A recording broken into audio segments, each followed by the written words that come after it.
Hello friends, welcome to Electrical Design Engineering YouTube channel. This is our lecture number 62 of our free course ETAP.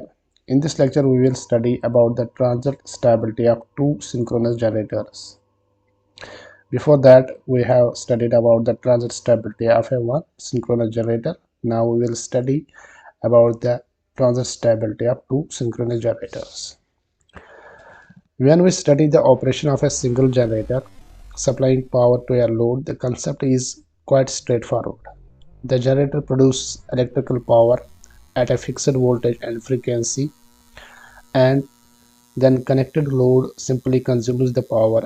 Any change in the load causes a corresponding change in the generator output, and the behavior is relatively easy to analyze and control.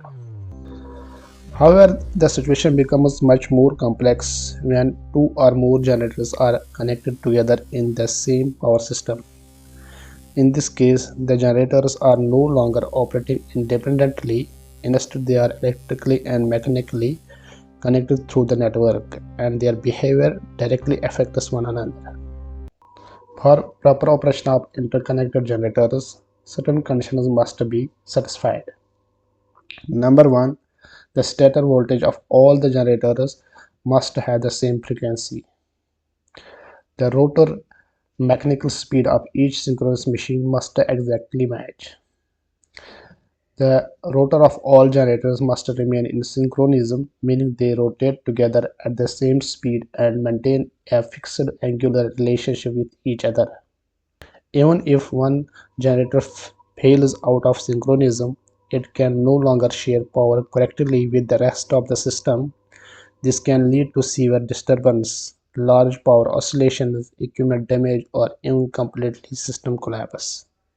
The main focus of the power system stability studies is usually on transient and dynamic conditions such as short circuits or faults, sudden switching operations, sudden loss or addition of load, generator tripping, or line outages. During these events, generators experience sudden change in electrical and mechanical power, which can disturb their rotor angles. The key question is whether the machine can regain the synchronism after the disturbance is cleared or not. However, it is important to understand that instability is not limited to disturbance only. A power system can become unstable even under steady-state operating conditions if it is heavily loaded or operating close to its limits. In such cases, small change in load or system parameters can gradually cause generators to drift apart in rotor angle, leading to instability over time. These are two synchronous machines connected by a line. You can see this is machine 1, this is the generator, and this is a machine 2. It is a synchronous motor. It can be a grid, and it is connected with a line.